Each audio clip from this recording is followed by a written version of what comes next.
Welcome to Speak the Truth. Today on Sunday, September 26, 2021. My name is Gary Johnson. I'm the president and the founder of BlackMenInAmerica.com, an online magazine. I'm going to introduce your host this afternoon and every Sunday afternoon. That is Mr. Harold Bell, who is a walking DC area sports and civil rights icon. He is a 2020 winner of the NABJ, National Association of Black Journalists Pioneer Award. Ladies and gentlemen, Mr. Harold Bell. Thank you. Well, we're going to have a really exciting show today. There's so much to talk about. I don't know what my special guest is, but I see my man, Robert Richards, is here, and I see Jacques. Jacques is here, and of course, our special guest, along with our other special guest, along with Robert Richards. We don't know where she is now, but I'd like to introduce, we go way back, a guy who's been in the business of kids, in the business of children for 50 years. And I'm talking about Frazier O'Leary, member of the DC School Board representing Ward 4. How you doing, Frazier? I'm doing great, Harold. Fantastic. Thank you for asking me here. Yeah, my other special guest is one of my young men out of Harrison Playground, a young man that went on to not only coach at Hillcrest Children's Center Saturday program, but he went on to become an outstanding coach at Cardozo High School, where he won a DC Public High School championship and has been talking about children and young people. He has been about them for, if the Frazier's been around 50 years and I've been around 50 years, so that means Robert Richards has been around at least 40 years. So I would like to welcome one of my guys out of the Kids in Trouble program, who was a mentor to so many. I would like to welcome Coach Robert Richards. How you doing, Robert? Can you hear me, Robert? I see your phone. You're operating from the phone. Can you hear me, Robert?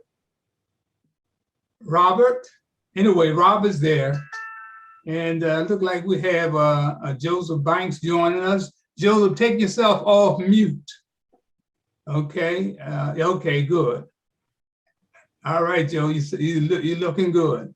Like, we got a lot of things to talk about until our special guest arrives, if she arrives, but last Friday, there was, I was invited by the Maryland Public Television to be a guest panelist for the Muhammad Ali Ken Burns documentary. And I was one of 3 panelists, and the other 2 were Sarah Burns, Ken Burns' daughter, and his son-in-law, Dave. So we were the 3 panelists there. So we want to run a little bit of that. Then I want to come back and get your opinions of those who were able to see the documentary.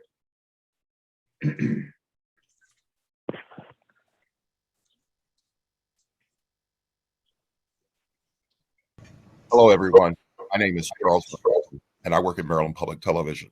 First of all, we hope you enjoyed MPT's Friday Freeview. We have done these very often, and this is a very special screening. And the actual documentary will start on Sunday at 8 p.m. Eastern. But for this part of the program, I'm going to be asking many of the people who you see on the screen here about their memories of Muhammad Ali and how the film came together.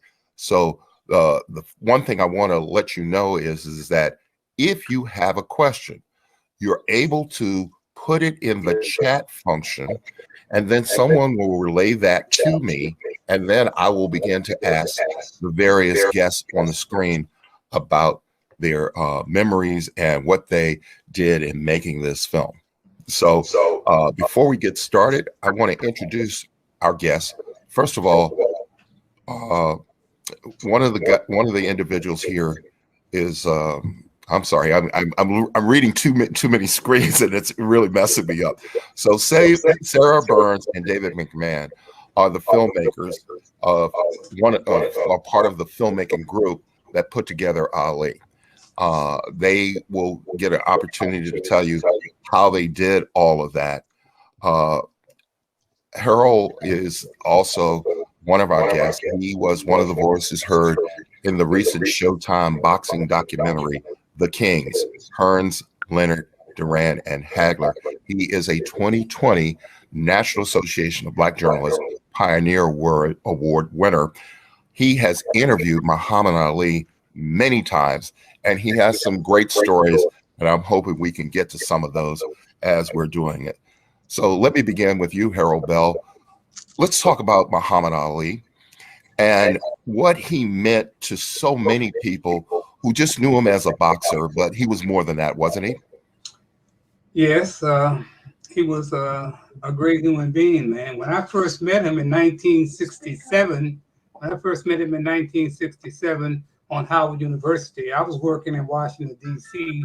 with at-risk children and youth gangs in the streets. And my buddy Petey Green, the legendary radio, television talk show host here in D.C., caught me in front of Biz Chili Bowl. He said, man, you know, Muhammad Ali is up on Howard University campus. I said, what? I said, come on, let's go.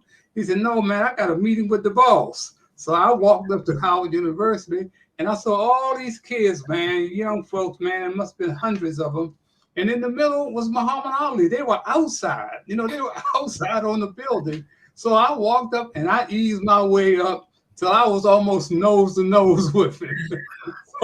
So he was talking on, he talked about 30 minutes. And then he said, I need somebody to take me on a tour of the campus. Well, he wasn't talking to me. He was talking to one of them pretty little girls. and I grabbed him. I said, come on, champ, come on, go with me. And we decided to walk down the Georgia Avenue corridor down to the famous Howard Theater. And as we're walking down, I turn around, man, it looked like a parade was following us. And so he was talking and making fun. And all of a sudden, cars start stopping in the middle of the street and women started jumping out, going over and kissing him. And he was just having fun. He was having a ball, man. He was so comfortable around his people. He wasn't scared of his people. And we walked all the way down to 7th and T where Howard Theater is located. And he started shadowboxing with some guys. And man, he just kept it real. And this was my first time meeting him, man. And I didn't see him again for 5 years. 5 years, I didn't see him again, man. And that's when I started my radio. Okay, Gary, you can go. I was in 1970. That's enough. But anyway, that was, of course, me making an appearance on Maryland Public Television to preview the Ali documentary. And I just want to find out, any of you had a chance, I see Evelyn is here. Any of you had a chance to view the documentary and tell me what you thought of it? Anybody? Go ahead, hit on. Don't be scared. Yeah, I actually saw 2 parts of it thus far, Harold. This is Jacques, and I hope y'all can hear me. I'm in the backyard of a friend. Yeah, we can hear you. Go ahead. He just froze up. Can't hear you now. He froze up. Okay, Frazier. Let's go to Frazier. I'll say I'm going to watch it with my son, and we're going to binge watch the whole thing. But I have a couple of Ali stories. I went in the Army in January of 1964 after I had played baseball at Old Dominion for a year, and I'll never forget listening to Cassius Clay fighting Sonny Liston for the championship in the barracks down in Fort Jackson, South Carolina. And fast forwarded way past, because Ali was a couple years older than I, just a couple. And so he was really one of my role models, as a matter of fact. And maybe 45 years later, I had a chance to meet him in Baltimore at the Ravens Stadium when they were building some houses, and he was involved with that. And it was a wonderful moment for me. And he was suffering from Parkinson's at that time, but I got a picture with him, and I got a chance to meet his wife, Lonnie Ali, and it was a wonderful experience. But he was an inspiration to me all my adult life. Okay. Jacques, can you hear us? Can we come back to you, Jacques? Okay. Okay, can you hear me? Yeah, I can hear you. Yeah, because I'm a place where the sun is shining so bright in my face I can't fully see. But yeah, I saw the documentary, and I thought it was put together well, in my opinion. It gave me some nice reminiscing moments of watching fights with my mother on black and white television. My mother used to love Muhammad Ali and his fights, and I remember when he had the name change, and I remember how was it Ernie Terrell that didn't want to call him that kept on wanting to call him Cassius Clay? Yeah, Yep. that's right. And I remember that, and it was such a big pride moment, a pride-filled moment for people in the Black community to when he said the name Cassius Clay, and I had no idea that my name was really, a name that a so-called slave name, So it gave me a lot of good feeling and feelings of seeing the documentary. And I thought that it just really captured just some of the most important times of his life, the life-changing moments, his marriage. It looked like his very first wife might have been a little pretty gal, might have been somewhat of a gold digger. But that's just me. That's the term he used now, But it was well done. So with that said, I enjoyed watching. I am going to watch the other two parts soon. It's just that I've been a little bit busy, with my social life career, Okay. Let's go, George. Come on in, George. Patricia, George, Patrick. Can you hear us? Yes, I can hear you. Okay. Did you get a chance to watch the Ali documentary? No, I haven't. I just came on because I heard my friend Evelyn is supposed to speak today. On hold right So on I'm here. here wanting to hear about Evelyn, huh? Yeah, okay. Yeah, she's here late as usual. Robert Richards, come on in, Robert. I know you're a big fan of Muhammad Ali's. Let's go with you. Yes.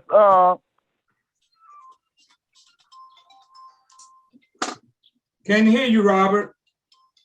Can you hear me now, Harold? Yeah, I can hear you. Go ahead. Okay. Yeah, I just remember how popular Ali was in our community, and one of the things that had always concerned me was, and many others, was his treatment of Joe Frazier and Sonny Liston and some of the other black boxers, the way he talked about them. And I was glad to hear that in later life, he regretted that and wanted to apologize to those guys. So it was good to hear that. Right. Okay, Joseph Banks. Okay, I didn't see the documentary, but I am going to watch it. Okay. I also came on in support of Evelyn today. All right. Well, good. That's good. Since she's here, let me introduce our special guest. She's a native Washingtonian and a graduate of Cardozo High School, has a master's in public administration and education from Ashford University. She grew up in the inner city, Cardozo Shore, U Street corridor in Northwest DC. She was kidnapped at the age of 7, and her older brother went missing when she was 13. She was once a kid in trouble. Despite those hardships, she turned her life around and became a force in the workplace that cost her dearly. But she refuses to look back. She has followed the John Lewis doctrine: see something, say something.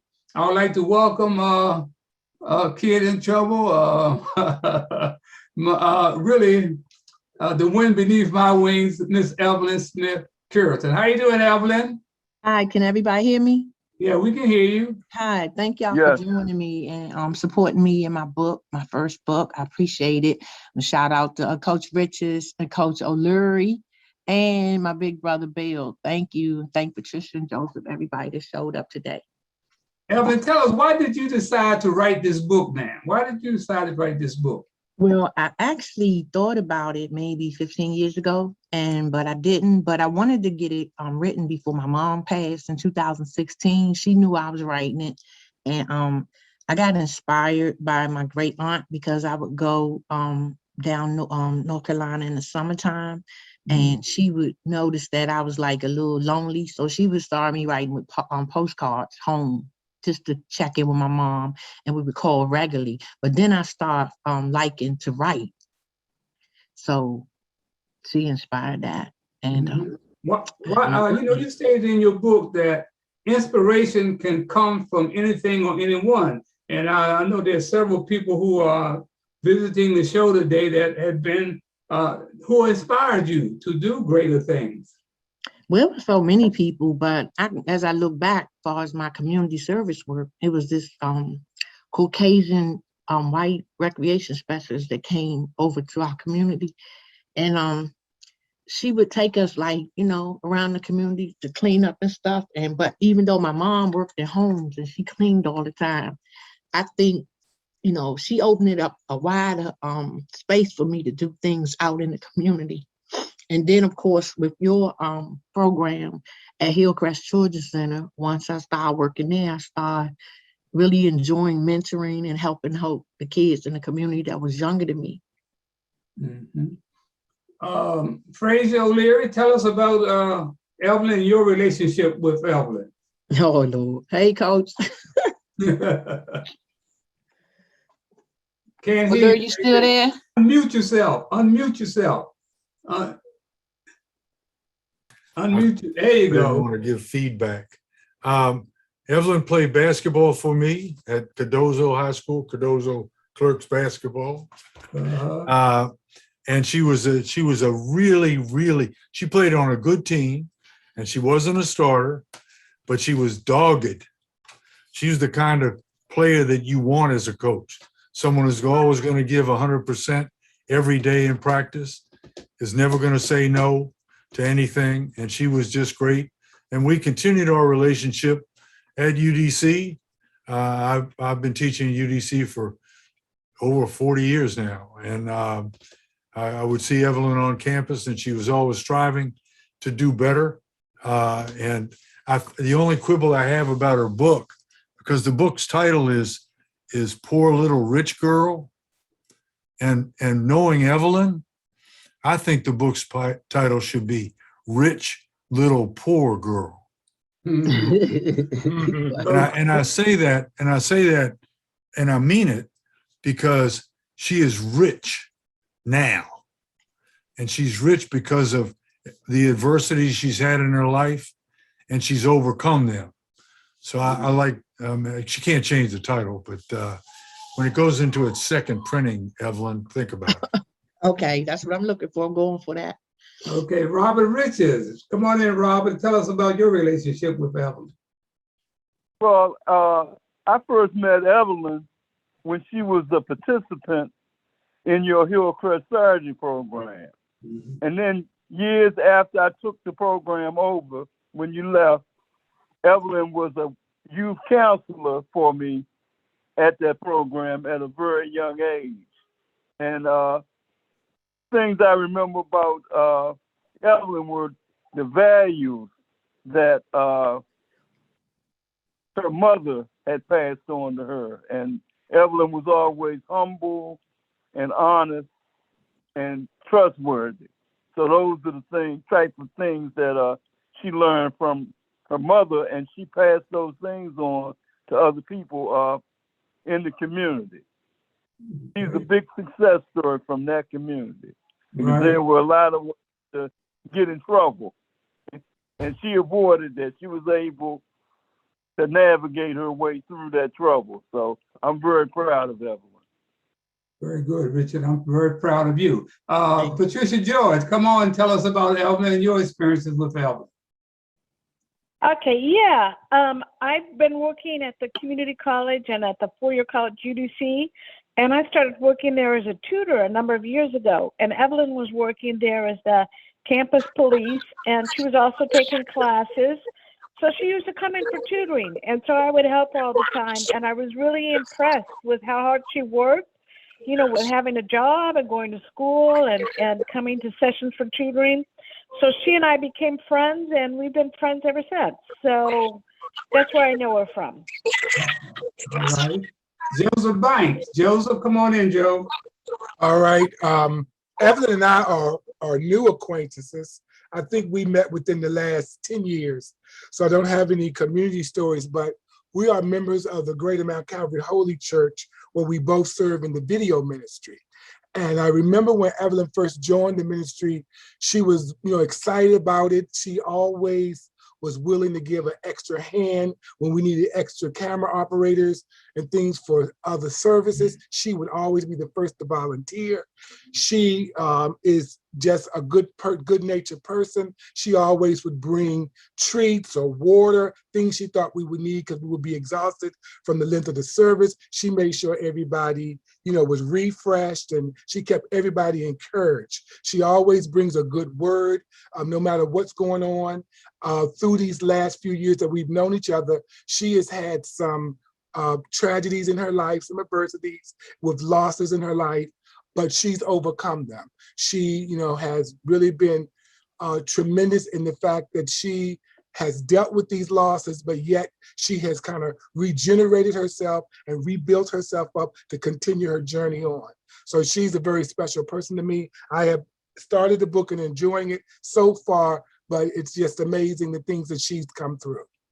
Right. Very, very inspirational. Evelyn, one of the questions I want to ask you, when you were kidnapped as a little girl, and then 30 years after the fact, you run into that same person who kidnapped you in the church. He joined the church. Tell us about that experiences and how did it make you feel? Well, Harold, I wasn't kidnapped when I was 7. I was around 17. Oh, 17. It was like okay. a year or so before I got out of high school. The guy, he was on heroin, and obviously he was watching me in the community as I was, going to the Chuck Brown shows and doing little things out and hanging out with my girlfriends after my summer jobs and stuff like that. And so no, I hadn't seen him too much afterwards. But I heard, he probably OD'd off of some poison heroin or something like that. I don't know.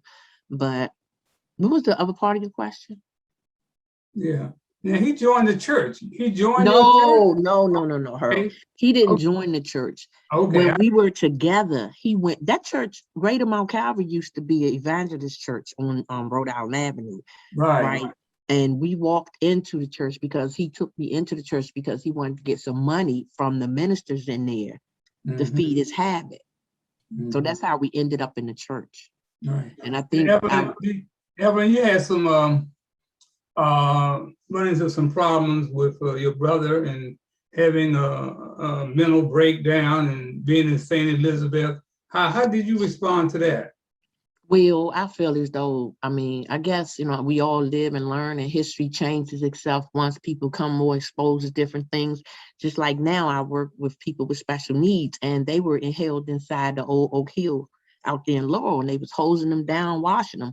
So now, people know more about mental health, and they putting out more counseling, so it's just a work in progress. But the way I dealt with it, my mom kept me sane. You, Coach Rich, Coach O'Leary, when I went to school, I had a support team to keep me going. So I guess I couldn't think about it too much, and drugs, like they all over the place. My brother them got hold of some stuff. Once my mom brought them here because they were all born in North Carolina, and born a father, raising kids without fathers sometimes, it's kind of tough. But we didn't ever have nothing that we didn't need, so I guess, I had my support group in school and churches, and my neighbors took me to church, and because my mom stopped going to church once she got here in DC. She came here like in 1957. And she just started working and stuff. And like one time, like before I asked you to help me to broadcast My Brother's Missing on the air. My mom was working for Roger Wilkinson's nephew over in Southwest. I asked him, but I guess he was like brushed it off like I wasn't serious, like something was wrong with me to call him to ask. But you know, that's just how some people are. You know, they know they have information that they can help you, but they don't. Yeah, we like that. Anybody else got a question for Evelyn to speak up? Yes, Harold. This is Jacques Chevalier. Go ahead. Can you all hear me? We can hear you. Yeah. I am with a 93-year-old young lady named Mrs. Daughtry. Can you say hello, Mrs. Daughtry? Hello. Hello. Hello. Free. She just wanted to say something very quickly about her memories of Muhammad Ali. Okay. Yeah. Hold this up so they can see. I am so happy to be able to share a few thoughts with you. I was a teenager when he started fighting, perhaps. And I can remember when he won, we were ecstatic. We were running up and down the streets just yelling, Muhammad Ali won. And at the same time, I believe it was the Star paper that put out extras, and everybody was selling the papers and saying, extra, extra, Muhammad Ali won. And I think that must have been at the Max Melling fight. That was it. That was Joe Lewis. Yeah, that was Joe Lewis. He's Joe Lewis. Oh, And Harold would know. okay, well, that number is a little bit fuzzy. That's okay. But Hey, Harold, I want to say this very quickly. This young lady is 93, so she's your senior, Harold. We finally got somebody. Yeah, I know. That's I'm very soon 93. Man, wow. So, I want to be just like her when I grow up. and Man, who you telling? I think I married too early. and I am a native Washingtonian. I grew up in Southwest Washington, across the street from the Botanic Garden and a block from the Capitol. So every night I was able to look out of my bedroom window at the light in the Capitol dome. Wow. Well, look, I just we're gonna go on mute, but I just had to have Mrs. Daughtry say hello. I've been knowing her son for 40-some years in the real estate business, and I'm at her lovely home in Montgomery County. You got to get out here one day to this compound, Harold. You and your wife. Man, thanks so much. Right. Yeah, thanks so much. Thanks so much for bringing her on, man. That's a treat for all of us. I'm trying to tell you. Well, you're always welcome. We are living in the Colesville area of Silver Spring, and we have had the property for 68 years, and we have lived on the property for 60 years. Wow. And God willing, I hope to be here at least 10 years more. Okay. Well, we're praying for you. I want to share that with y'all. We're going to go on mute. Yeah, we're praying for you. Evelyn, before we get out of here, how about telling us where your book can be picked up and what does the future hold now for you? Well, my book right now is currently being sold at Politics and Poles Bookstore on Connecticut Avenue. It'll be there all year. And I'm hoping, I mean, the best is the best movie. That'll be like out of sight. But just letting people know my story and know who I am, you know, it's good enough for me. Right. But I want to say something about Muhammad Ali now. We have something in common because we both was in a member of the Nation Islam. Okay. And, it's a different world being in Nation Islam. It does teach you discipline and respect for others and, you know, a sense of, you know, giving back to the community. Okay. I want to talk about something that I know concerns all of us who's on this show. And somebody's out there, I can't see who it is. I got a telephone up. But just something that just took place a couple of days ago, it really blew me away because you're talking about a change. They have charged those 2 DC cops with murder. Oh, yeah, I heard with that. murder that chased that kid up and down Georgia Avenue, Kennedy Street, where he had a terrible accident and died. One of them was a lieutenant. And they had charged one of them with second-degree murder, and I don't know what the other charge is on the other one, but man, that is, now you talk about progress, and the chief has come out and spoke on it, and he says, you know, that all cops are not like these guys. So evidently, they're finally coming out, but you know, the union's gonna step in and try to defend these guys, and evidently there's no defense because they were not. It's against the law to chase a motorcycle or moped for a minor traffic incident. It's against the law. And so that blew me away when I heard that. So anybody else want to pick up on that? Well, I want to know, I know you're talking about the little guy on the motorcycle. That's sad and tragic. And, you know, they're going to make one of them cops pay for it. But I haven't heard anything about my nephew, Antoine Gilmore, my brother, the one that went missing. He actually married Antoine's grandmother. And so I'm like, why would they tap on the window when they see that there's a gun in the car? Why they didn't use the blowhorn in the back of the car to try to wake the guy up before them shots went out? This just boggles my mind. Like, because I did security for like over 25 years. And I'm like, why would I tap on his window? Yeah. Anybody else?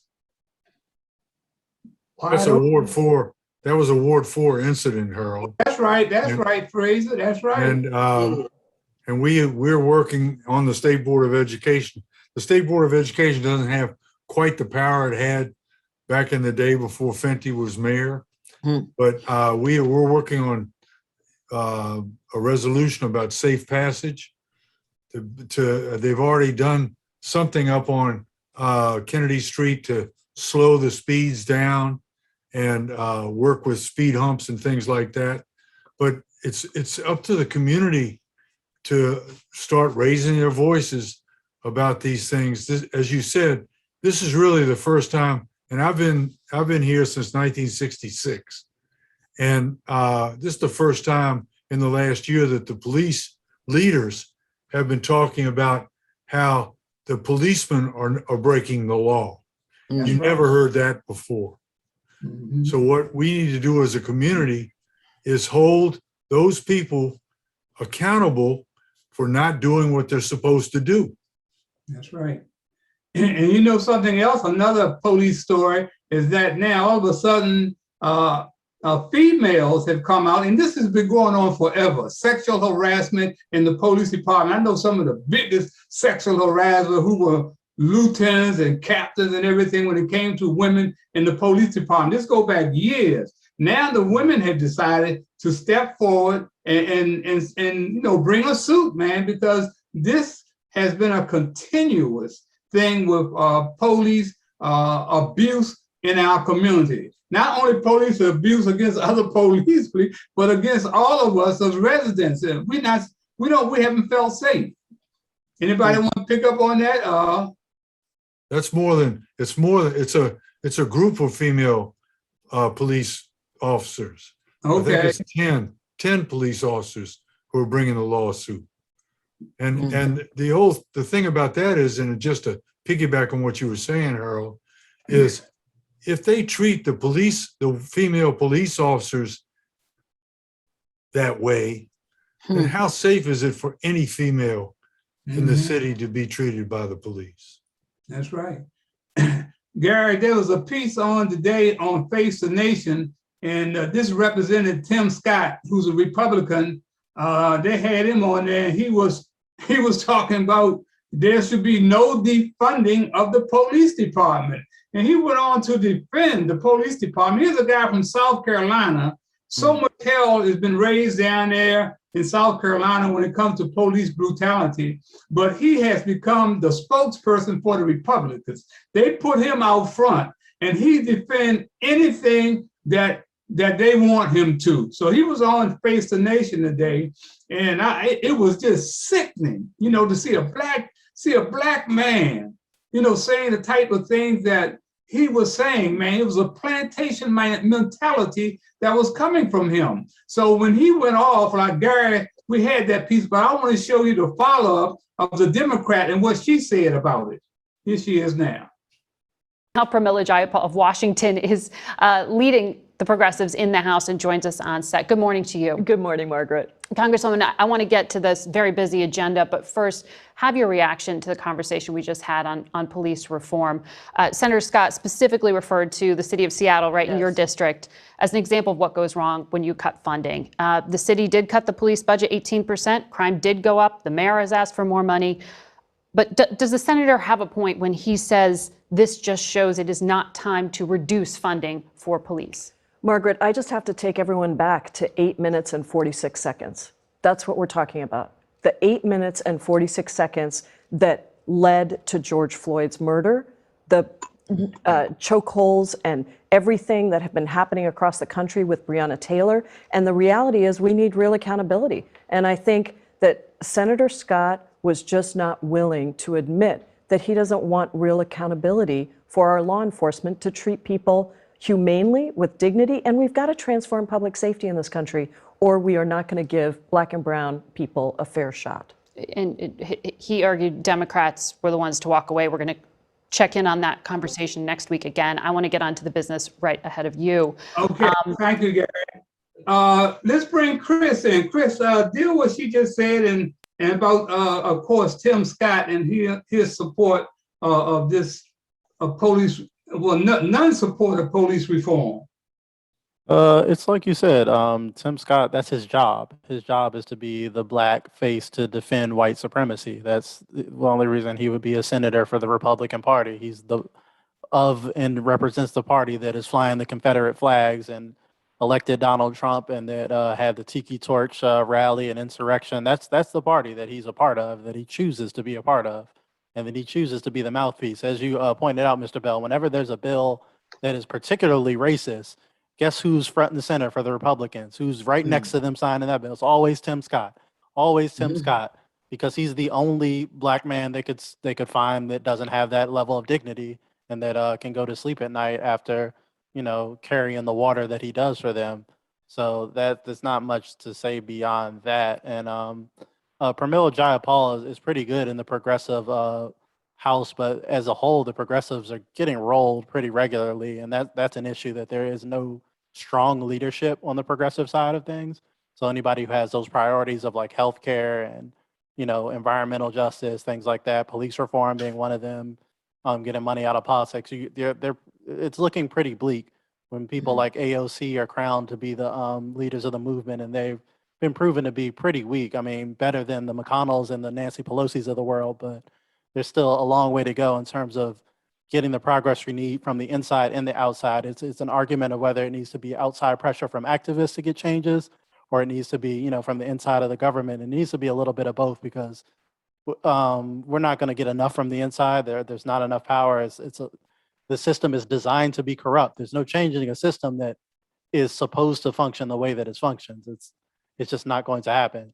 So it's going to have to be, as you said, reforming the police, like I said, rethinking, as Pramila Jayapal said, really rethinking criminal justice as a whole and what policing is, and not focusing on the defunding and the charged language meant to divide us. Defund the police, anti-police. It's not about being anti-police. It's about reforming the police so it's more effective and the communities don't feel like they're terrorized by their police forces. Gary, come on, Gary. I know you got something you want to say. Yeah, I'm glad that we didn't show Tim Scott to give him any more. I mean, he's entitled to what he is, but Chris said it pretty well in terms of he's the guy that, they always put out there. And my question is, CJ, where should the conversation be going in terms of the progressives? You say they're kind of getting rolled. Where should it be going? I don't know where it should be going. There needs to be some clear leadership.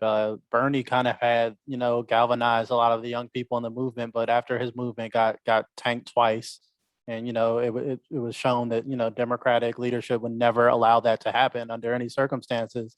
There's just a void in leadership, and people really wanted to crown Alexandria Ocasio-Cortez, but lately she's really been on the downside, even from her supporters and people who defend her constantly, like me. There's really no excuse for some of the weakness and disorganization. I don't think it's necessarily pure corruption, and maybe their hearts are in the right place, but strategy-wise, the progressives were sent there and they were elected by the Justice Democrats, which is a group which elected them to be like a Tea Party of the left. The way the Tea Party strong arms right-wing priorities for the Republican Party, and they will jam up any bill that is not right-wing enough for them. There are enough of them to vote in a block to do that. The progressives don't do that. They don't vote in a block. They don't use their power to threaten to tank bills because that would be controversial. They'll get bad press. They'll get, there will be consequences behind the scenes, committee seats. There are things that we don't see in the media that are in play, backroom deals and things like that. So it's very hard for them to get anything done if they're not united and voting as a block and being organized. And the criticisms of AOC, I think, are valid. When she's getting positive puff pieces on CNN, I think that is a good indicator that the establishment is not afraid of her. They're not threatened by her if they're willing to do that. You never saw that from Bernie Sanders. It's not a positive story on any mainstream network if they run anything at all, if they acknowledge his existence.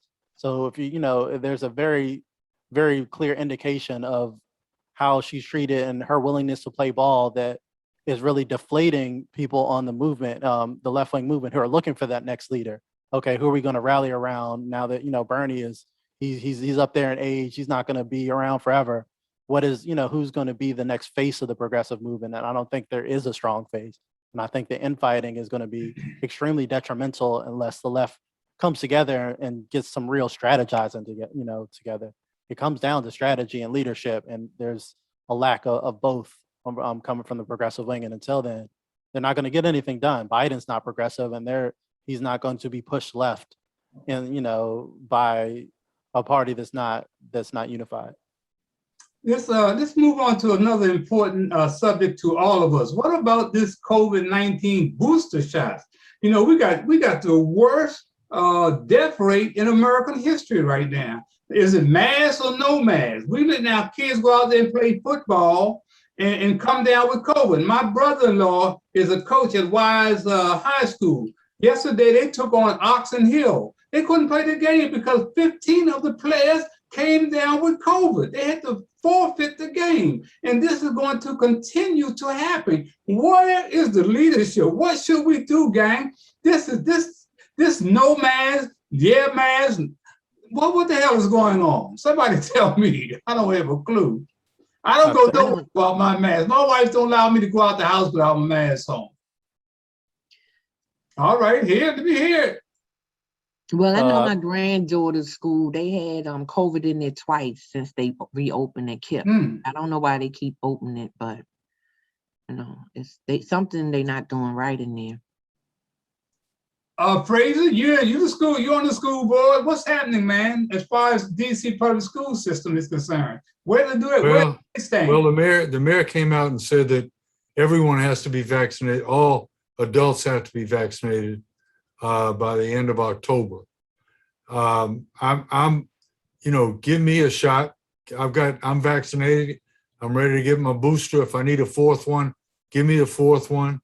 But Harold, the same people that voted 4 years ago for Donald Trump are the people that think that you're taking away our rights by making us get vaccinated. And all of them got vaccinated before they went to school for polio, for measles, for all these other things that we got vaccinated. In the service, you got vaccinated for hepatitis, all these different things. And you just didn't even question it. But there's a lot of people, and there's a lot of people that are older than I am, and none of you are, who are, except for Miss Daughtry, and who are afraid to get vaccinated. I trust the government enough to vaccinate me. That's about the end of my trust right there. But but I'll get a shot, and convincing people to get vaccinated when they know that there have been how many, almost 600,000 Americans died from COVID who didn't have to die if the president of the United States at that time had said everyone needed to be vaccinated. But that's not his style. And he's got more drugs in him from COVID than anybody in this country, because if he had COVID with the treatment he got when he went to not to Walter Reed, but to Bethesda to get treated for COVID, he had drugs we don't even know about. But it's hard to convince people to get that. And I know that there are people that can't stand to get shots. You know, I know my wife, when my wife was alive and my son was inside her and he was, they told her that if she didn't get a steroid shot that he wouldn't make it through the night. It was really hard for her to get that shot, but she got it. And he was born premature, but now he's 6'3" and healthy. No, you can't convince me that the shot that they're giving you isn't going to save somebody's life. But it's hard to convince people.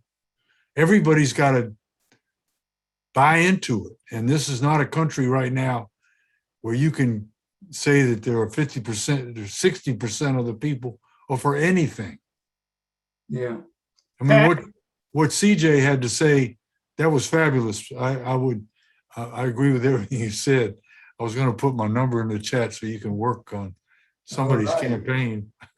I'll put it in there. Okay. But the thing is, it's, you know, this country is not, I mean, when I was talking about how happy I was when Muhammad Ali won, and I was in Fort Jackson, Columbia, South Carolina, man, there were guys in those barracks that couldn't stand that Cassius Clay won that fight.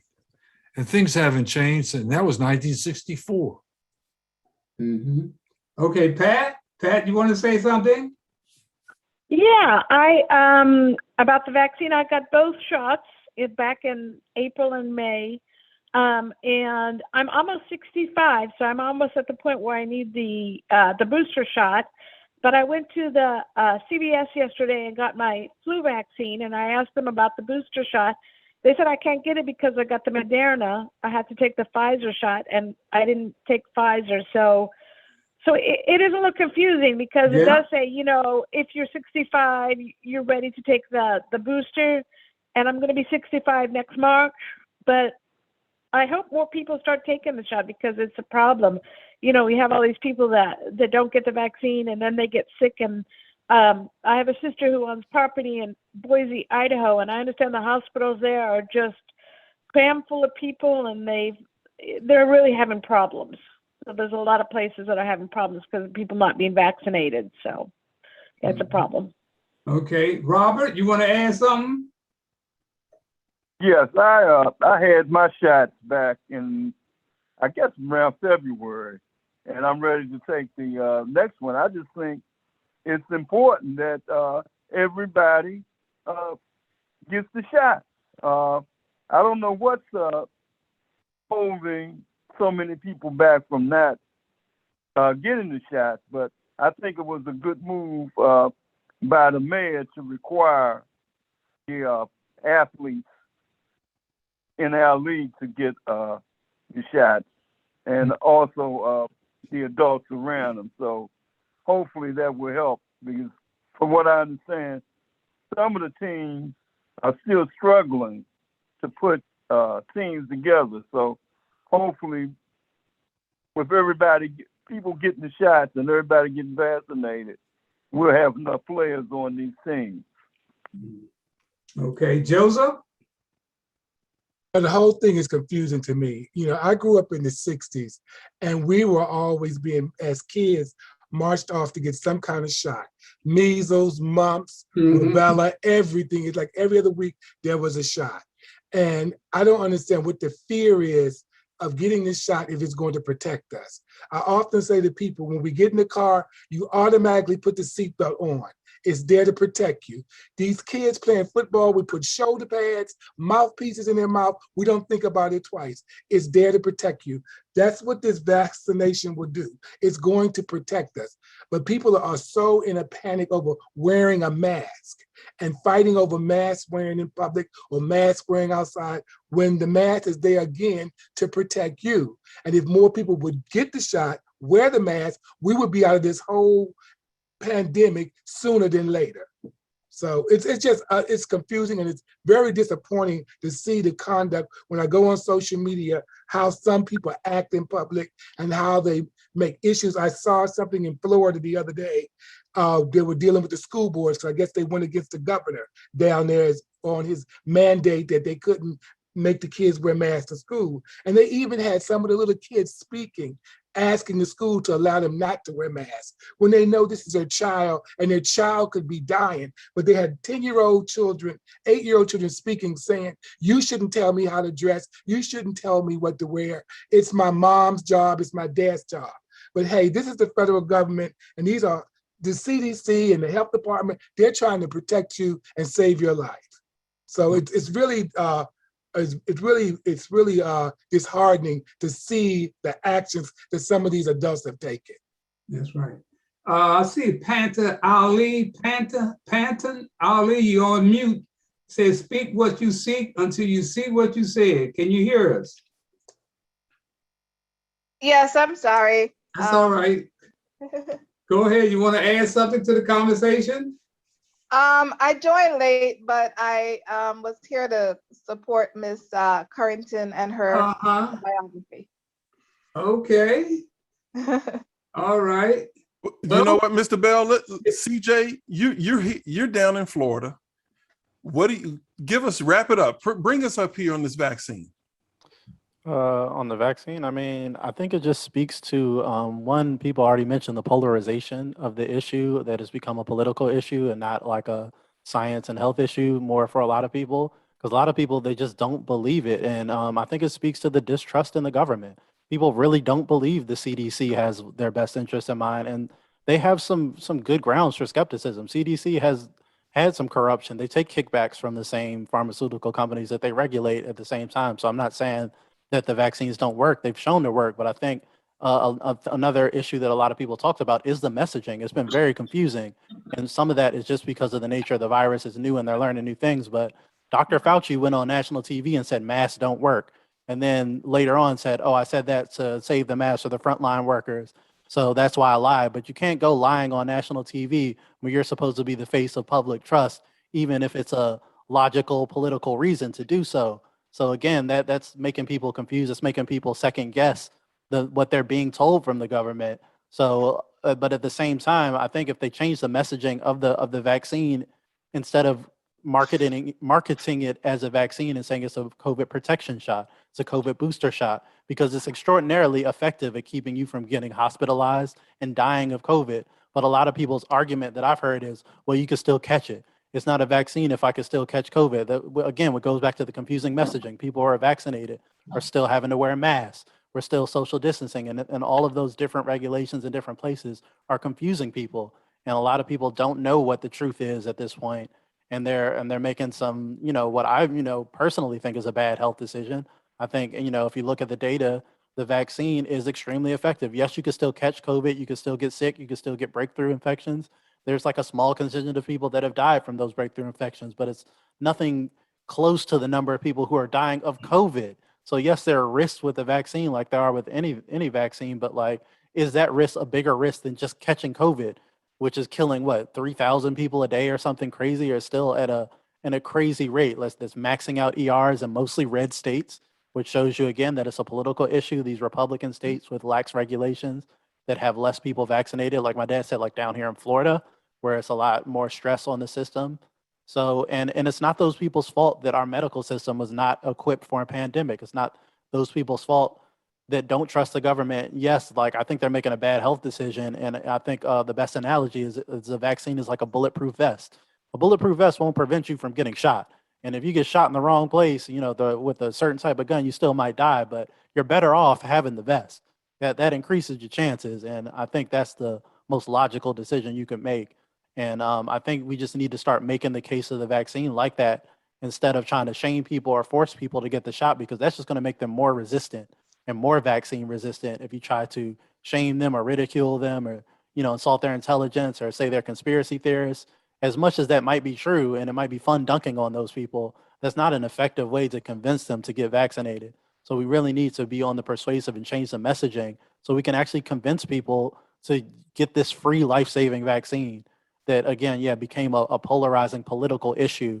And as you said, those people who made it a political issue are frauds, because most of those people were vaccinated while telling people to not be vaccinated. And those right-wing radio hosts all over the country that actually did believe it are dropping like flies on their deathbed saying they wish they got vaccinated. So Fox News is over 90% vaccinated. Donald Trump is vaccinated. All those people all those people that were putting doubt on the vaccine, they gave away the game because they put themselves to the front of the line to get that vaccine. Well, what I want to do as we close out of here, I want to talk about one other thing political. What about President Biden holding the Border Patrol accountable for using whips on those immigrants? You know, the way they treat these folks, man, and this is that plantation mentality again. And it all boils back down to leadership. And I was glad to see that President Biden finally stood up for something. He abolished that whole unit out there because, man, that was terrible, man. Here they're talking about bringing over here 95,000 Afghanistan, 95,000, but they won't let 1,000 Haitian immigrants in. They want to bring these folks over here, give them Medicare, give them Social Security, put them up in homes, and they don't even take care of their own. But they want to bring somebody else up.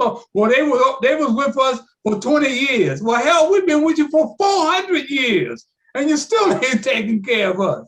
So I want to give everybody a minute on that and say something. I want to hear what you think of that.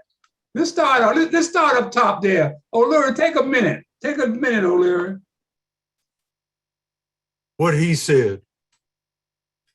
We're talking about, of course. I know what you said. I agree. Oh, you agree with what I said? Okay, that take care of that, my man. Okay, Pat, come on, Pat. You got a minute, Pat.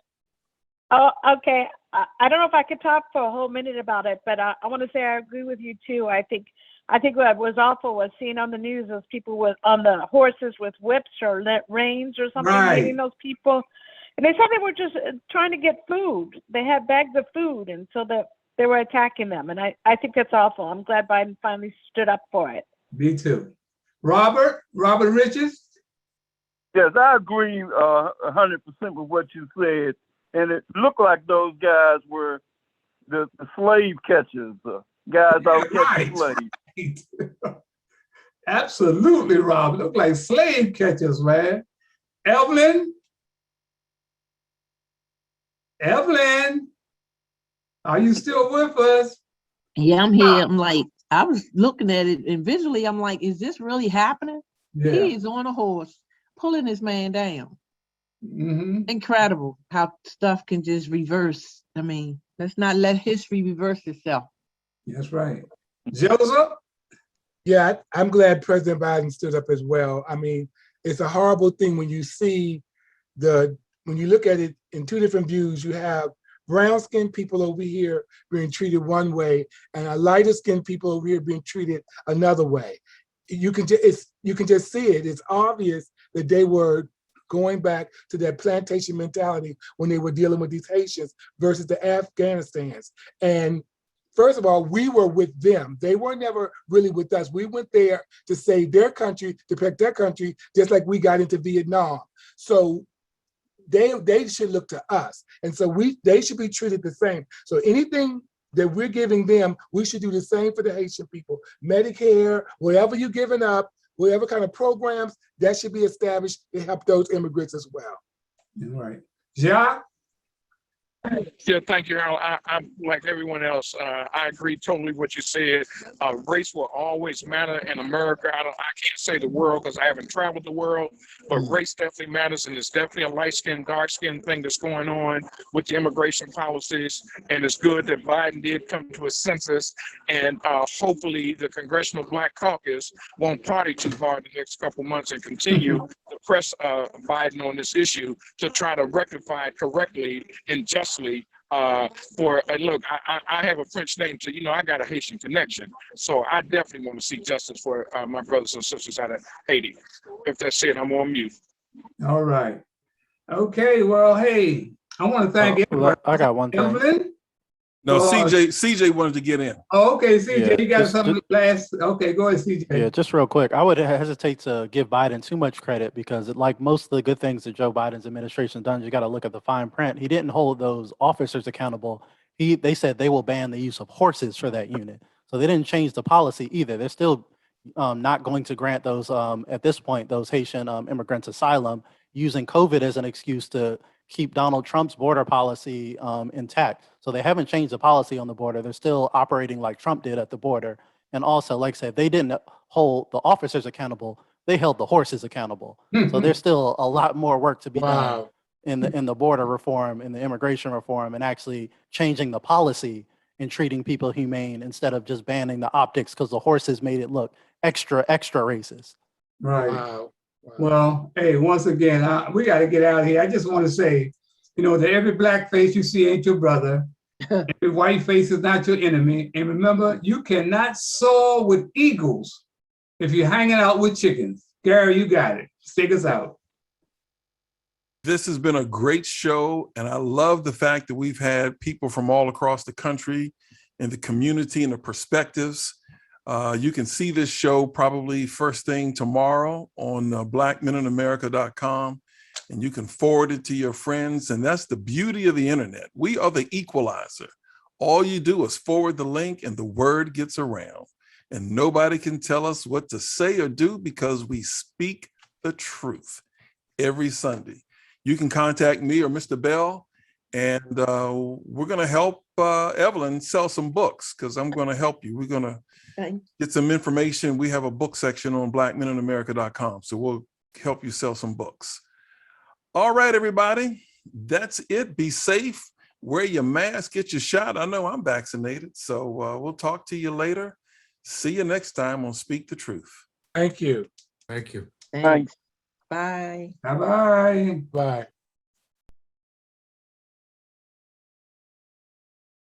Hi, I'm Harold Bell.